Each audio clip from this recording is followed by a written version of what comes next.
All right, here we go. Hey everyone, I'm T. Krulos. And I'm Heidi Erickson. All right. Well, we're having some interesting times talking to some interesting people lately, Heidi. Oh, yes. You had a discussion with some witches today? I did. It was a good conversation. I told him it wasn't going to get too deep, but we accidentally started taking apart all of Western society, as the Christians said we always would, and I'm real proud of us for doing that. It was a good conversation. Those are all people who are going to be at the Witches Fair on the 26th at Falklandia Brewing as part of the Paranormal Conference as well. So you can go and take. Each of them are giving a seminar on various witchy things. So that's going to be super cool.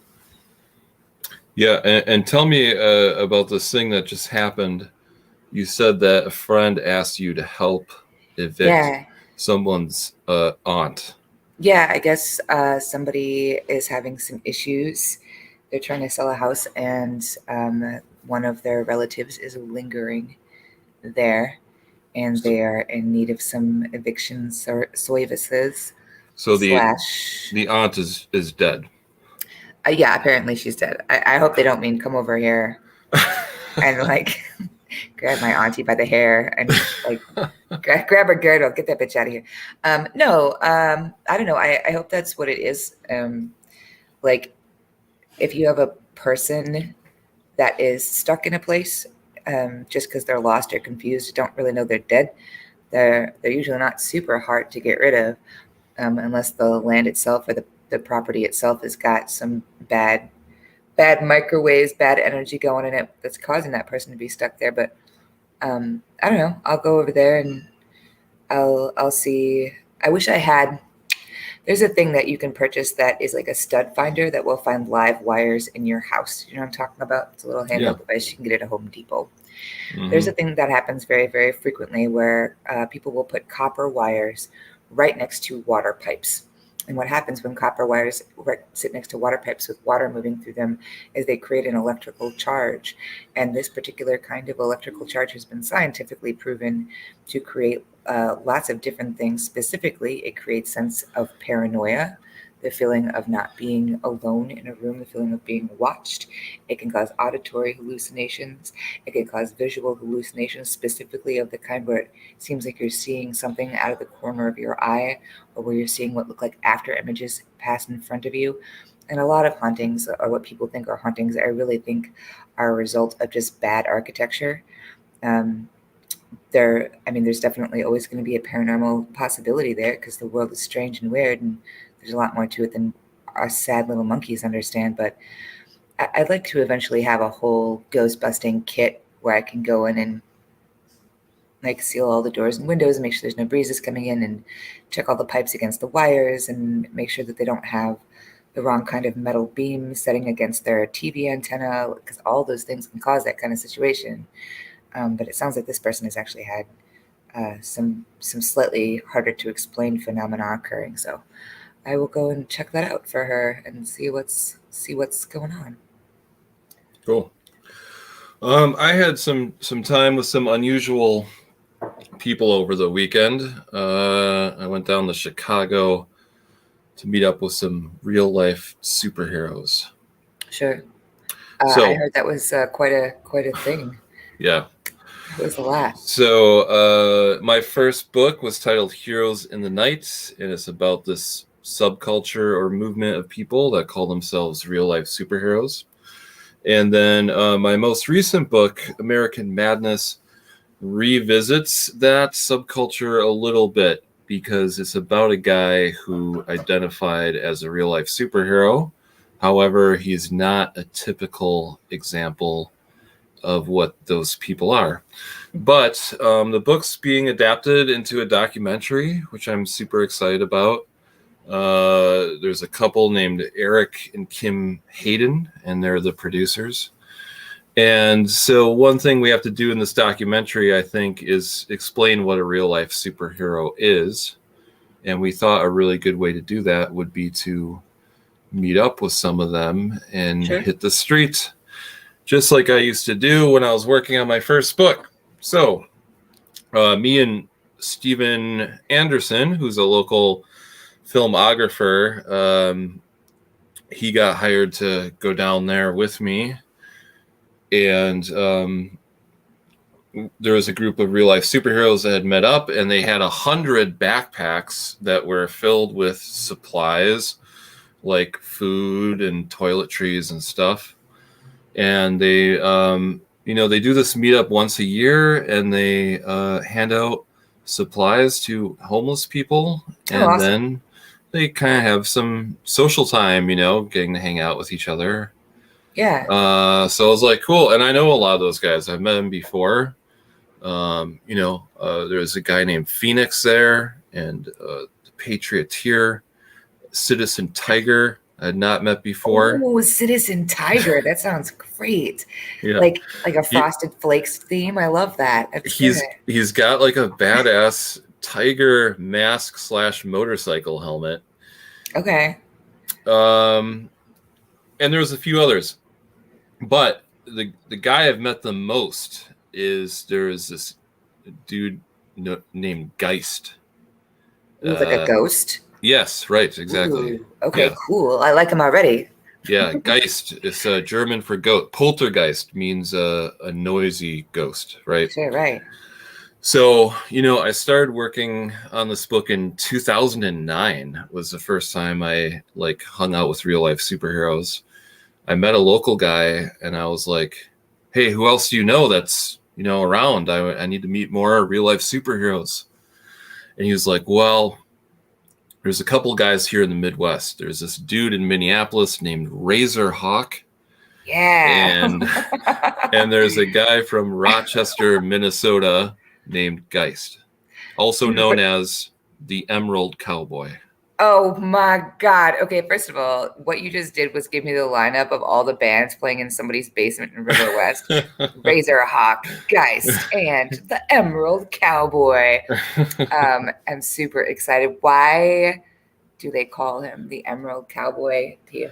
Because his costume is really badass. It's a green costume. It's sort of a cross between a cowboy and a character like the Green Hornet or something.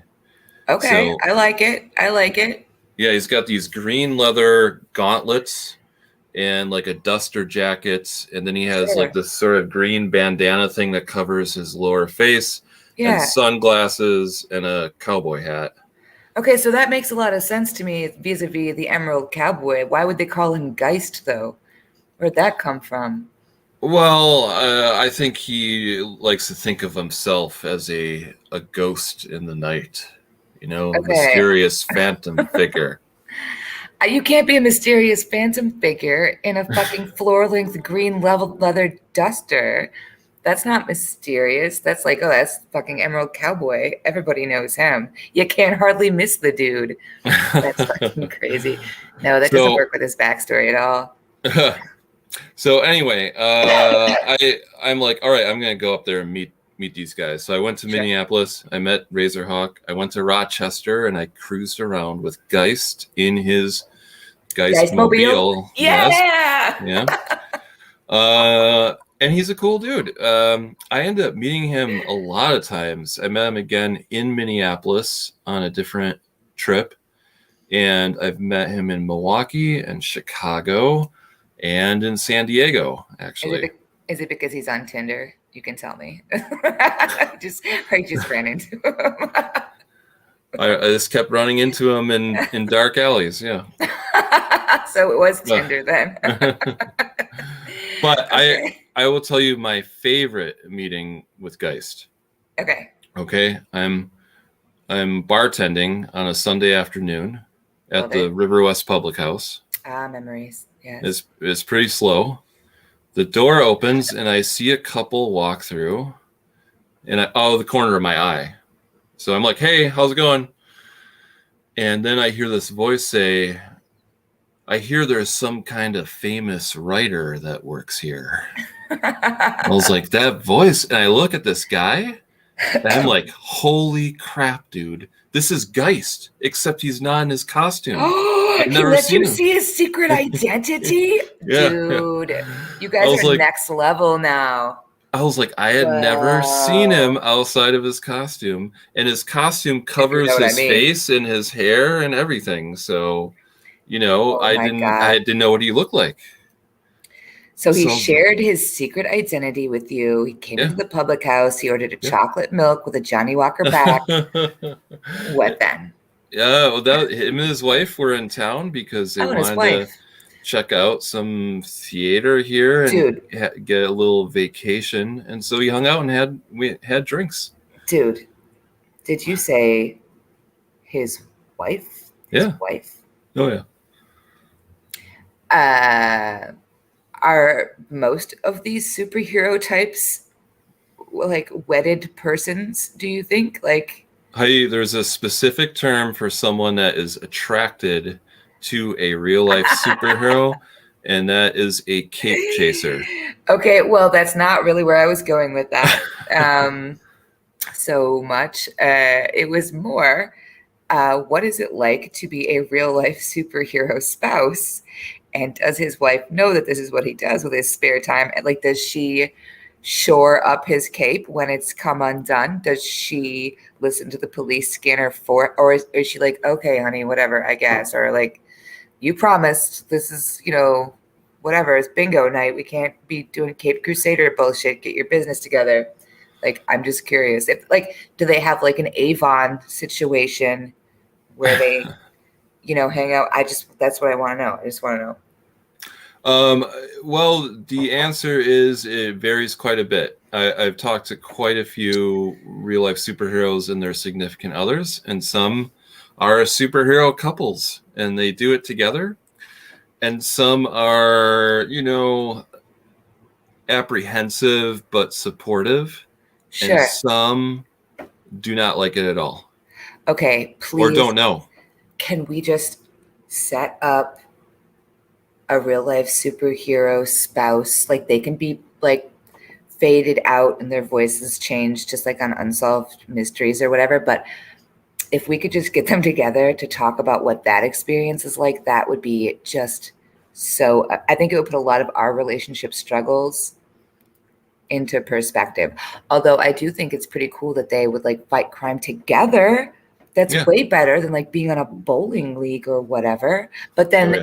what happens? Didn't you tell me one time you were kicking it with like some superhero type peoples and almost got arrested because shit Yeah. got weird and like Yeah. some people were causing trouble and you were there and the cops showed up and they were like, fuck it, arrest everybody. And you were like, Yeah. hold on, I'm the press or whatever. And they were like, sure, you were a 7 foot tall man who's here with this guy in a cape. And somehow talk like who bails the other person out when that happens. If you're crusading together, you gotta call the kids. I don't know. That's wild. That's super wild. Yeah. Ooh, I wonder if there's any like real life superhero like kids who are like sidekick style, Yeah. you Oh, know? there has been some of them have had their kids participate and they dress up in What? superheroes, not in like doing a patrol or something, but Sure, like a charity event type thing. sure. Yeah, that's awesome. Because like you said, you guys were downtown in Chicago, like giving out supply packs to houseless people. Yeah. So like that was not necessarily, although even that, like you never know. There's always an element of danger with anything that you're doing with the public. Hell, fucking bartending is Yeah. dangerous if you're doing it on the wrong night. Um, yeah, that's wild. That's super cool. I love that.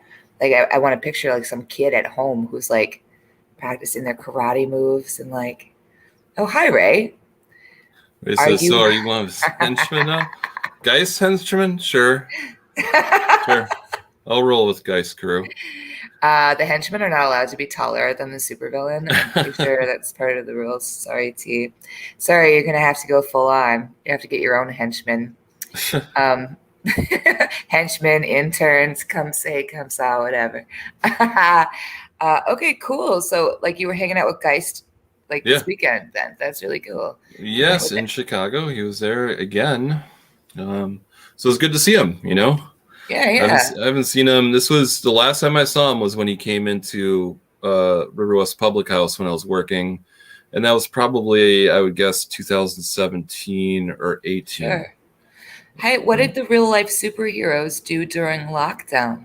Were they fighting cyber crime or Like, what are you? It was really a tough thing for them because I think they really wanted to get out and help people and probably had more time to do that. But at the same time, they didn't want to be seen as someone that was spreading COVID. So Sure. Yeah, it yeah, was, yeah. they had to focus on like making charitable donations and stuff like that. Sure, sure, sure. So, Oh, did I tell you? Oh my goodness. I don't even know if we should. COVID is still weird, right? The end of the world is still weird. Are we still talking about COVID? Because it's definitely a thing that's still happening in real life. yeah. So I have a kid in public school. You know this, right? I mean, I do. I have a Yeah. kid in public school. Today, they told all the kids in public school that they were giving all the kids laptop computers on Friday, just in case. Oh, I know that's a real thing that really happened. That's new. It was news to me. I was like, my goodness, fantastic. So no real life superheroes like on the scene in Milwaukee maybe for a while. Let's see what. Although they're wearing masks, the real life superheroes are wearing yeah. masks. I mean, like, Yeah, so really, they're ahead of the curve there. Yeah. yeah, they're fine. They're the perfect COVID caped crusaders. Right. They're already masked. That's great. Oh, but I would just want, can we from now on, because Geist is a really cool name, but just when you're talking about it, could you please just say that you were kicking it with the Emerald Cowboy? The Emerald Cowboy. Yeah, Way yeah. I better. know. I love it. Sometimes I sing a song about guys to the tune of Rhinestone Cowboy. Yes. Oh my God. But Can we please auto tune that and just have it be part of the show forever? I think that would be so great. Oh, we should marvelous. we should have him as a guest on the show sometime, Oh, right? could we? That's a great Yeah. idea. Oh, I Yeah, love that so much. I think he would be down for sure. Oh, I like that very much. Okay, cool. Yeah. Well, I'm glad you had an exciting and productive weekend. You got to hang out with the Emerald Cowboy Right. and and Razor Hawk. And I'm sorry, what was the other one? Razorhawk wasn't there. He couldn't make it Oh, he this couldn't be time there. around. Oh, Yeah. that's too bad. I hate it when Razor Hawk's not there. But like, you did some good work. Yeah. You were doing some work for the documentary that they're making from your book, right? From American Madness. So Yes. like you got a lot of shit done. You were doing the most. That's really beautiful, T. And you know what? What? I'm going to be meeting up with more real life superheroes because next month I'm going to go to California. And right. there's some really great real life superheroes in the San Francisco area. Yeah, but aren't you a wanted criminal in San Francisco?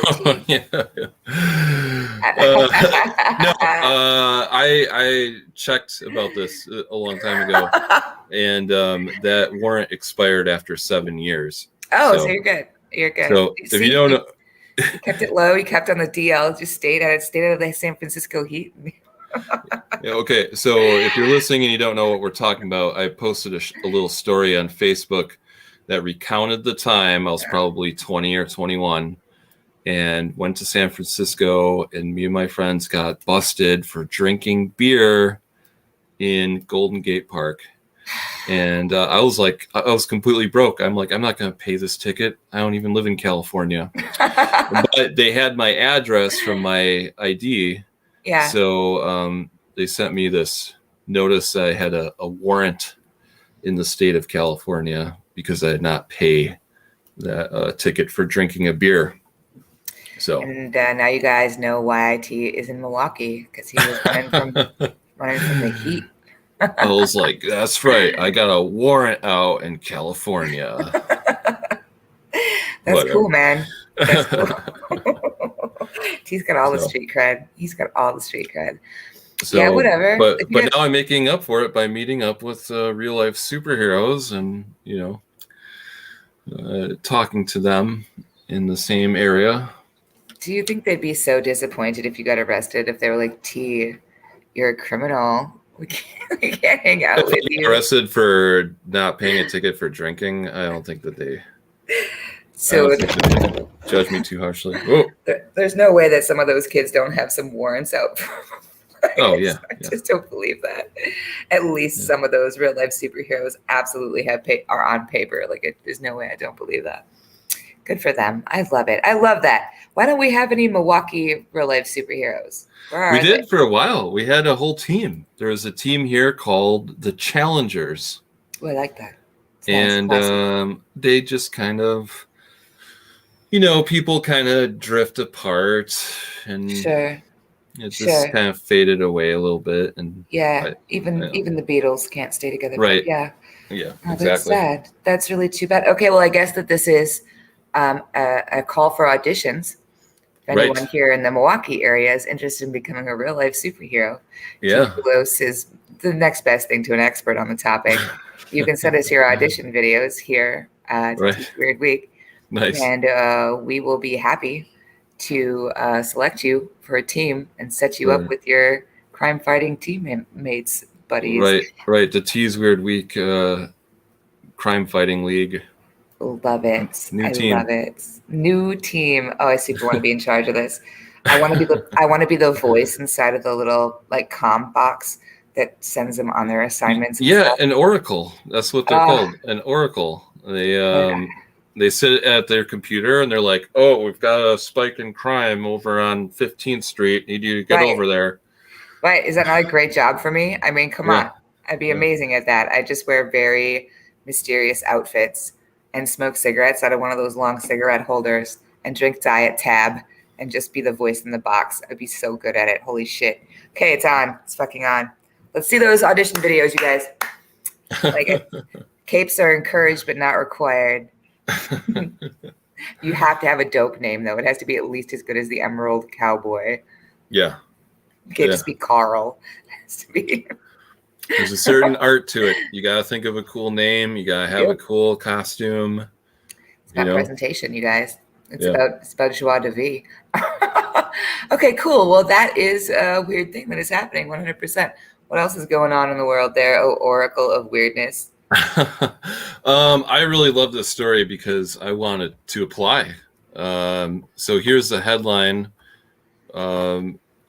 Congress calls for permanent office to address unidentified aerial phenomena, Whoa. or UAP. Most people call those UFOs. So it's just like a room in the basement, right? With a poster that says, I want to believe. Is that right? That's exactly what I was picturing. I was like, everyone's going to be like, oh, yeah, there's Mulder's office over there. Sure. So it says this article, by the way, and we'll get a link in the show notes for the final version of this podcast. This comes again from the Debrief. We've cited their articles before because they're on top of all things UFO related. Right. And it says that, so this story is legislation contained within the upcoming FY 2022 National Defense Authorization Act calls for the establishment of a permanent office to address unidentified aerial phenomenon, or UAP, more commonly known as UFOs. So this would be the first official government program to study this since Project Blue Book was a program the government had in the 60s. They published their findings in 1969. And, pretty much their conclusion was like, we don't know what's going on. How about that? We spent a lot of money researching this. So this is the first time they've officially, at least, might be having a government program to study UFOs. That's awesome. Yeah, officially. Right. Officially, if you know what I'm saying. Okay, Yeah. cool. So, first of all, weren't we supposed to get like a big info dump of like all of the shit that like UFO ET went? I mean, we got some video footage from some fighter jets. Yeah. Which they were like, well, this is by definition a UFO because we don't know the fuck it is and it's flying. Yeah. And it appears to be an object. But that was pretty much it, right? Like we didn't get a whole bunch of, there was no big revelation as far as I know. There was supposed to be a report that people were eagerly anticipating. Yeah. And when they released it, they were like, yeah, that report is going to be in the future. And this report is basically saying that we need a report. So It could Oh. potentially be something interesting that's released in the future, but there's no like established timeline for that or anything. Well, at least they're, I mean, like, at least they're like, look, we have information. Yeah, We're not, the information, the truth is out there. We're just not going to give it to you currently yet. right. Yeah. Instead, we're going to spend an ungodly amount of money. Who is it that they want to put on this, like I don't know, crack crime fighting Um, team of UFO investigators? Like, what are they do they? have a task force that was not like an official thing, but I think that they're trying to say that they would like to see that established as being like a permanent office instead of like a Okay. one-time committee. So, What is the purpose of this committee? Like, ultimately, did they say? well, the one interesting thing that did come out of that short report that they released was that they admitted that they didn't have an explanation for some of the things being seen, and importantly, they said that because it is identified that they consider it to be a threat to Oh, national security, which is sure, something sure. the government has never really said before. Yeah, yeah, yeah. I get it. So I Okay. think that would probably be uh, the spin on this permanent office and their justification for creating it is saying, there is this unknown threat out there and it needs to be studied. Sure. I guess that makes Yeah. sense. I mean, I guess it does make sense because, like, obviously, these, if there are like people from other planets or other dimensions or whatever, they obviously have far advanced technology to ours. It does concern me somewhat that their first response is that they're like, we need to figure out what this is so we know what kind of gun to build or whatever, Yeah. as opposed to we need to study this so that when they land, we can, make productive contact with a fucking civilization that knows how to fucking fly spaceships. Yeah. Not not just Paul with his And not, moonshine. right. And not piss them off. Right. Yeah, totally. Like, I Mhm. don't know. I feel like if they're here, they know way more about us than we know about them. It's probably way too late for that. Probably much too late for that. They've been in our buttholes, and that's how you really know somebody, when they've been in your butthole. So it's too late for that. Okay, well, cool. I would like to know how you get qualified to be on the task force. So How do I, you? because I want to apply. I think you should. I really think you should. I really think you should apply, and I think that you should do it for the meme. I really think you should pursue it as just an absurdist art project because I really am into that idea. Who would you pick? I mean, outside of yourself, obviously. Yeah. Who would you pick to be on the official government uh, UFO committee? Well, there's a lot of like the people that write for the debrief Sure, and some of the people that they're able to interview because there have been government insiders who have been very interested in the topic, sure, sure, and some of them have even had experiences seeing some of this themselves. So, sure. Yeah, yeah, those people are a lot more knowledgeable than I am because UFO studies is a very dense topic. sure, yeah, It goes back decades and decades. So there's so many cases where I'm not really familiar with the details. Like there's some that I can recognize the name of the incident, but yeah. I don't know the ins and outs of it. Like quite a few people who are dedicated to that topic specifically Right. are. So, but yeah, Okay, I would say the debrief is a good place to start recruiting because they sure. they know their shit over there. Okay, but like that makes sense.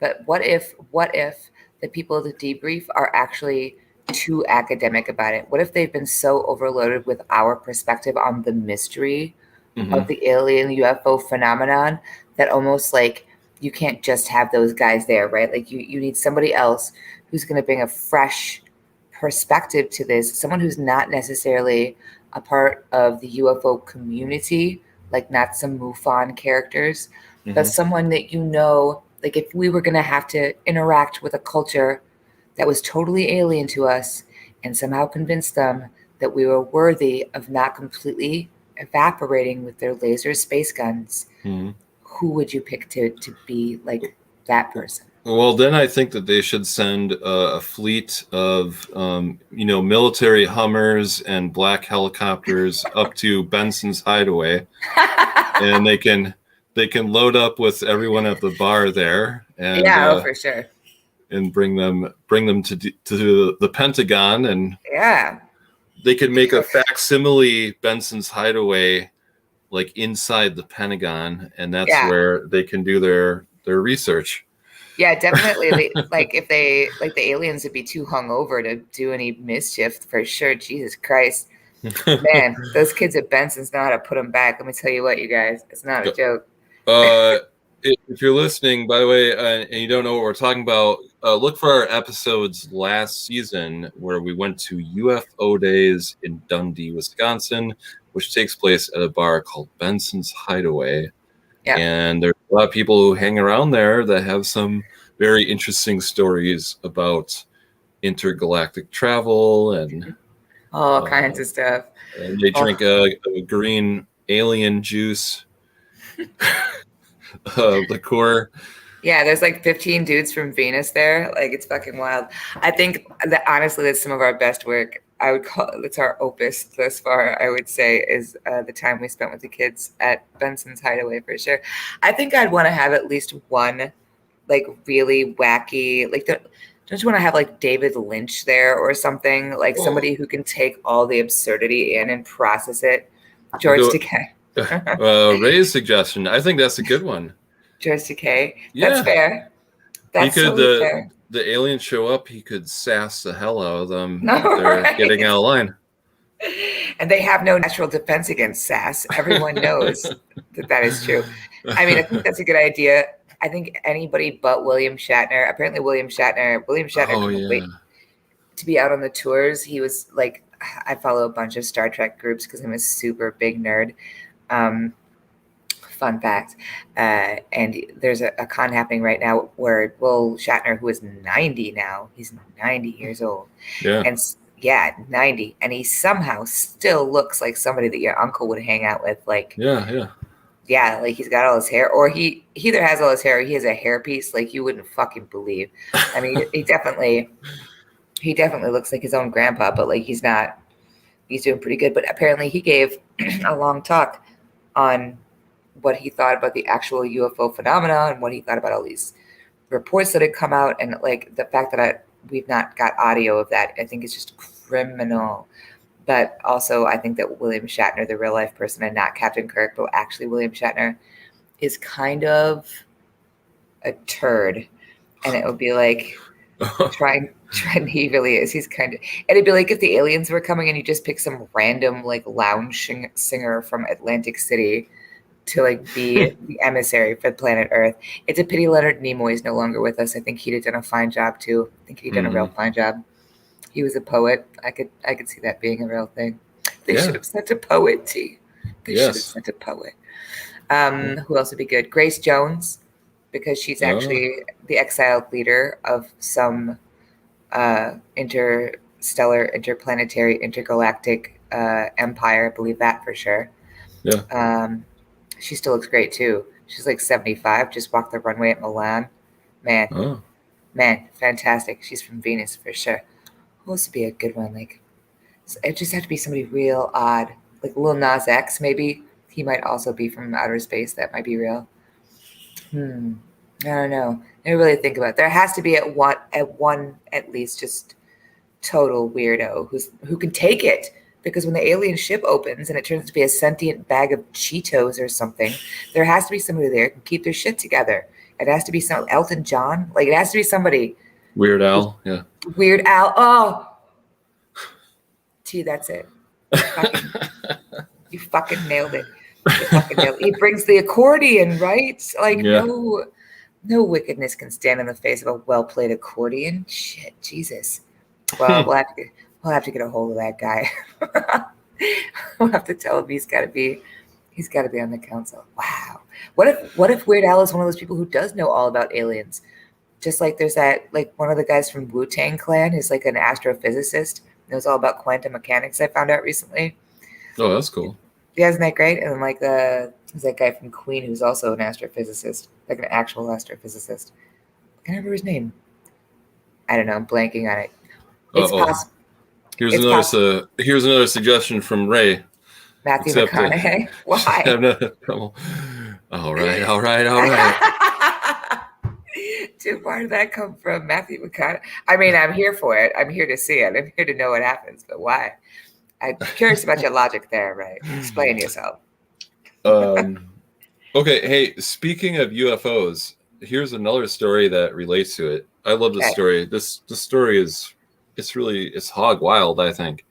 All right. There are two people. One is named Ben Lamb, and he likes to throw money into weird projects because he's interested in UFOs, and he has a project going where he wants to launch satellites into space Sure. specifically to search for UFOs. Yeah. But he's Okay. also partners in this company called Colossal. And the other partner is George Church, who is a Harvard geneticist. And they have about $15 million seed money for Colossal. And the goal, of course, is just what everyone always wanted. They're going to clone woolly mammoths.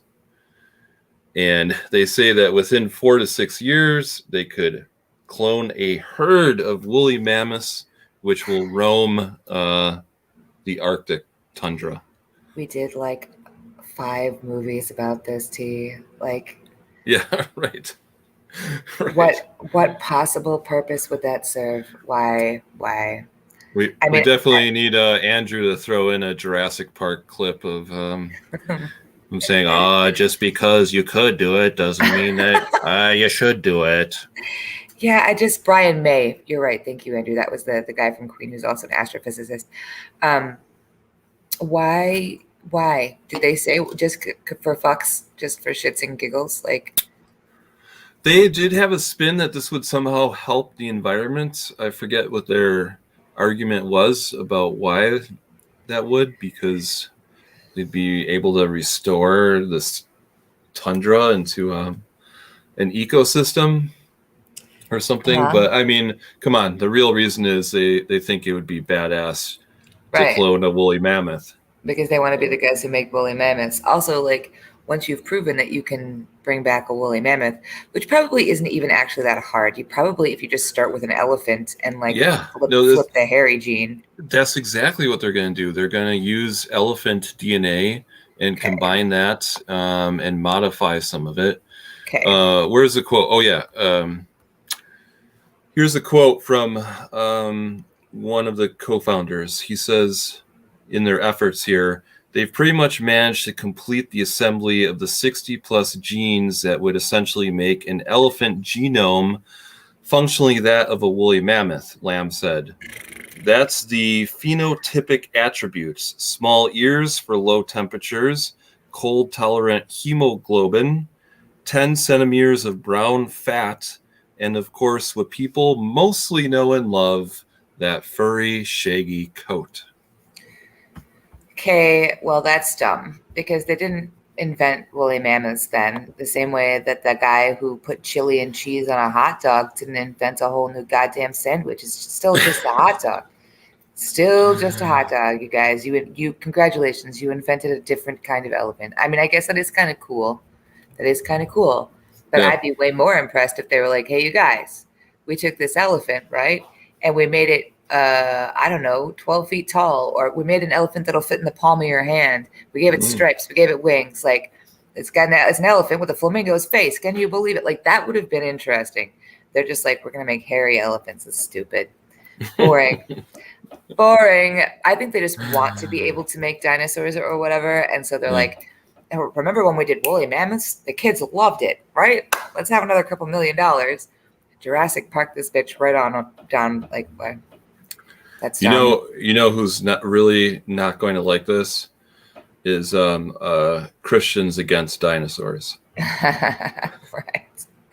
Right. I mean, yeah.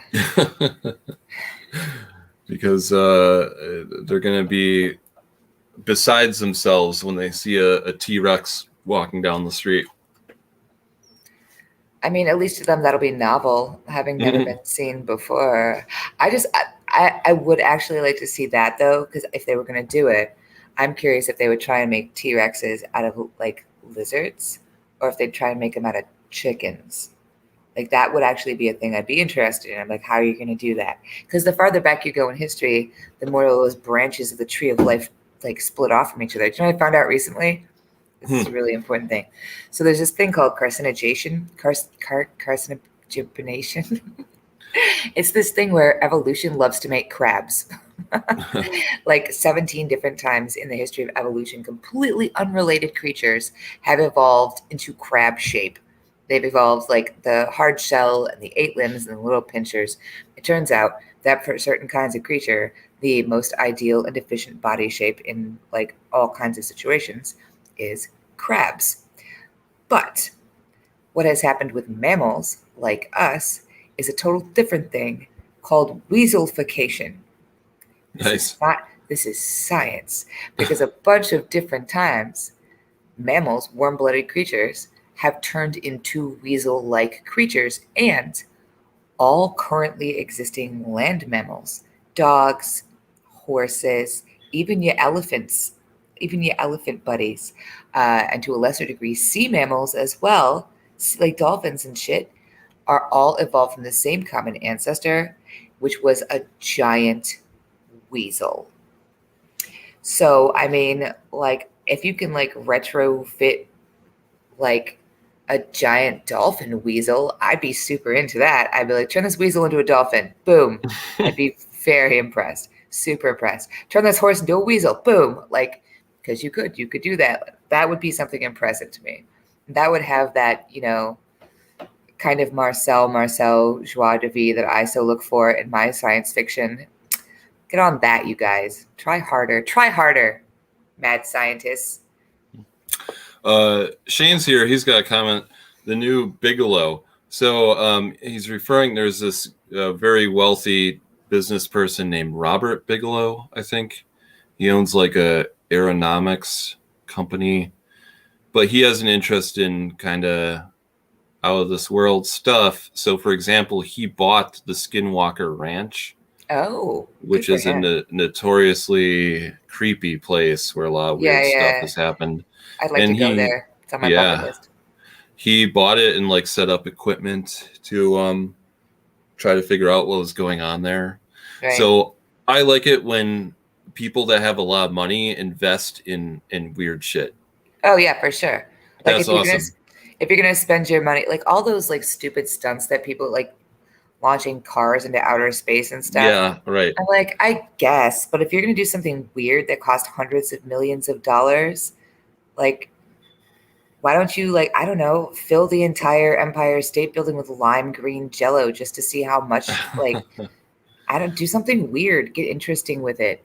Yeah, or there's sort of a classic, there was a Texas oil millionaire named Tom Slick. Great name for an oilman. And he actually financed expeditions to look for the Yeti in Nepal and Loch Ness Monster. And it was sort of his hobby. And he threw a bunch of money into it. Yeah. Just because he wanted to. So I love stories like that. Yeah. If I had a bunch of money, I for sure would do that. If you had a bunch of money, T, and you could just finance any like weird thing to prove something, like set up, like, to figure out some mystery, what would be the first one you would do? Oh, that's a good question. That's a good question, right? I don't know if I got something off the top of my head, but I would think of something pretty damn weird. Yeah. I think I'll think about that. I think I would try and solve the multiverse thing. I'd want to know if we were doing a multiple, you know, parallel universe situation. I have a sneaky suspicion that's something, I mean, like, I know that that's something quantum physicists are already looking at, but they're looking at it theoretically with like the math and shit. And they're doing it by, you know, smashing atoms into each other and things of that nature, which is super cool. I'm all about the Large Hadron Collider, heart phase, big time. But I would want to set up something a little bit more ambitious. I'd like to push a chicken through like the membrane between multiverses. Because like it doesn't matter if something bad happens to a chicken; they're the worst animals in the world. Fuck chickens. But like, like then you have a whole ass animal. There's got to be a way to track them. Yep, multiverses. That's where I put all my billions, for sure. Here's another comment from Shane. He says, I want to see those billionaires do something about what we don't know in the ocean, or maybe I don't want to know. People, so much of the ocean is unexplored that we don't know the half of what's down there. Yeah, I mean, yeah, absolutely. But like, okay, here's the thing that I find very interesting is that people think about that a lot. They say that a lot, that only like 3% of the ocean floor is really explored, and we have no idea what's down there. And I'm less interested in the creatures that are down there than in the possibility that there have been civilizations that came before us that were just completely swallowed by time and catastrophe and calamity. The records of whom only existed in the Library of Alexandria, etc., etc., etc. But the truth of the matter is that most of the like terra firma has not been explored either. We think we know everything that there is to know about every square inch of the world itself, but they say that 50% of humans live on 3% of the livable land, and everybody else is just scattered over these billions of acres. We've talked about this before. There's whole great big pieces of the world, Nobody lives at all. That's why there could be a Bigfoot, because you don't know. Most of Canada is just green. Like, it could be anything out there. Bigfoot, like ET, cat people, like fucking anything. Could be, we'd never know. A whole world could exist on the planet that we live on, and we would have no idea at all that it was happening. So I'm more interested in that, I think, than the bottom of the ocean. Yeah. Yeah, that's just me. We're getting real esoteric on today's podcast. You like that? That's good. Okay. We're coming towards the close of the show, but I got something here. So we bust out this banner once in a while on the video here. It says Wisconsin, Scotland, or Florida, because we've had so many weird stories from those 3 locations. Sure. I know this was the reason this grabbed my attention is that in the Tease Weird Week Facebook group, which you should join if you're not a member. You should. One person posted this first story, and then very shortly after that another person posted the second story, and they're a little bit of a similar theme. So I'm going to start with one of these stories, and if you're watching, you can type in your guesses as to where the story comes from: Wisconsin, Scotland, or Florida. Okay, so this one is the police were having an armed standoff with a guy with a gun on the roof of a building. It's pretty tense. And then someone crashes the scene. And this is a woman who was joyriding in a golf cart. She was naked, completely naked. Okay. And the officers, not surprisingly, noted that she had a distinct odor of alcohol about her. Sure. So she was arrested for putting herself and everyone else in a dangerous situation, I guess. So anyone okay. Ray, someone, we don't know who this is, has to be Florida. Why? Because she was naked? Because it's warm. Ray said Florida. Shane said Wisconsin.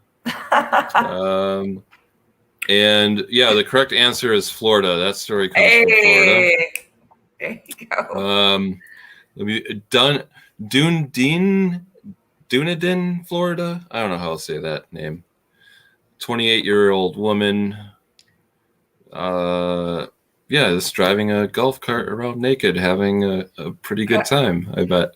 I like that she said that, or that they said that she had a distinct smell of alcohol, like she's going to get naked and take a ride in a golf cart right through an armed standoff with the cops because she was all hepped up on Cinnabon or something like that, So, interesting. Okay.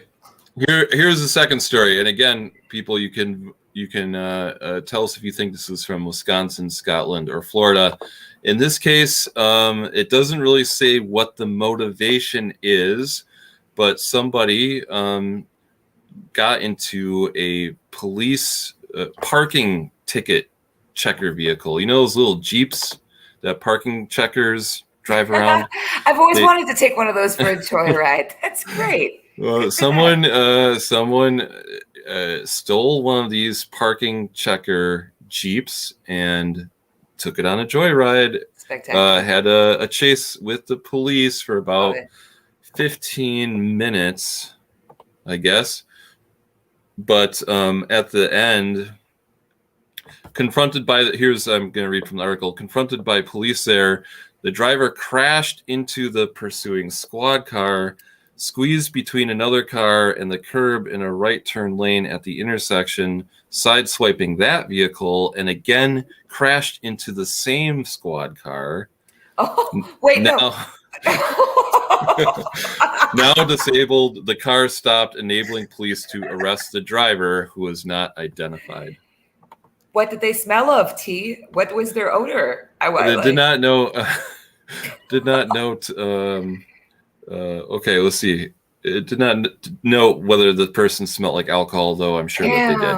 I'm sure that, well, I mean, like, that's the question, though, because if it was in Wisconsin, probably they smelled of alcohol. But if it was in Scotland or Florida, it could have been other things, I think, because Scotland, it feels like Scotland. I think it is. I didn't read the article, but they call it a checker thing they called it. I'm not familiar with that term. That sounds Scottish. That sounds suspiciously Scottish to me. Ray agrees with you. Thinks that it's Scotland. Shane says that was definitely Wisconsin, New Berlin, and this time Shane is correct. That story was someone who led police through a chase through New Berlin, Wisconsin, and Muskego at cross city lines. That's how. So this is a two-city chase that he did in a parking. Right. Yes. Those things are like 20 miles an hour. I know. That's the funny part. And those are suburbs of Milwaukee. If you're not familiar with Wisconsin, New Berlin, and Muskego. Yes, they led him on a chase from New Berlin into Muskego, and they had to throw down those stop sticks, or what they're called, like the sticks that have like the pointy barbs on them, so they could pop the tires of this thing and try to stop it. Cool. Shane notes that they also had to tase the guy. That's wow. I can't. Okay, so that he was wanted on bail jumping. Yeah. Well, I mean, I'm not surprised that he was wanted, because this was not this guy's first rodeo. There's no way. Because here's the thing. Like, anything could have been happening with this guy. He could have been having a mental health crisis where he just wasn't very in touch with reality. He could have been under the influence of some chemical. Anything could have been going on. My question is, did he know the cops were chasing him at all? Or did he hear the cops chasing him, hear them be like, yo, dude, the fuck are you doing? And be like, you'll never get me, copper. Right. 25 miles an hour down. To the point where they had to tase him? Yeah, I think this is just my imagination or theory. It sounds to me like he had like a falling down moment. Ever see the movie Falling Down? Where this guy he like snaps at like a McDonald's because they stopped serving breakfast and they're serving lunch, so he like pulls a gun on everyone. I think this guy, I'm assuming it's a guy. It doesn't say if it's what type of person it is, but I think they probably got one too many parking tickets. Yep. And they're like, I'm stealing the whole parking ticket vehicle. Right. Ticket this, bitch. 100%. Right. Good for them. Could be. Good for them. Yeah. Sometimes you just got to stick it to the man and get tased. I mean, you're going to get tased. But like, on principle, I'm 100% with you. Good job. Spectacular. And to be fair, if you've ever had to deal with parking in the city of Milwaukee, you've probably considered stealing the parking little truck too. The city of Milwaukee, this is true, has one of the largest balances of unpaid parking tickets in the country. Did you know that? I did not know that. It is true. It's several $1 million at any given time of unpaid parking tickets in the city of Milwaukee. They're notoriously aggressive. So those were our wild ride stories. Golf carts, parking ticket, vehicles, all being stolen and used for joyriding. I'm glad that we ended on an up note. I think that's great. Yeah. It's people having they're living their best lives or having their worst days. I guess it depends on what actually went down there. Yeah. But yeah, it feels positive. I don't know. Feels good. Feels fine. All right. Well, that was fun. That was good fun. Yeah. Are we going to be back next week, T? Is that what we're doing? Next week, hey, this is really cool. We're going to be doing the podcast live from the Milwaukee Paranormal Conference. What the hell? That's right. That's happening already. It's next week. We don't even. What? Where did the time go, T? I know. So this will be great because you can come to Alverno College and you can see us do this in person and ask us questions in person. So looking forward to it. Yeah, it's going to be fun. It's going to be the best show ever. There's going to be so many cool people to talk to. It's going to be so great. Yeah, we got some special guests for our podcast live at the event. So I love special guests. Yeah, very interesting mix of people. So yeah, it's going to be fun. Super fun. That's really great. That's super great. I love that. Okay, great. All right, T. Well, I guess we'll see you at the Paracon then. Hell yeah. All right. Bye, everyone. Bye, everybody.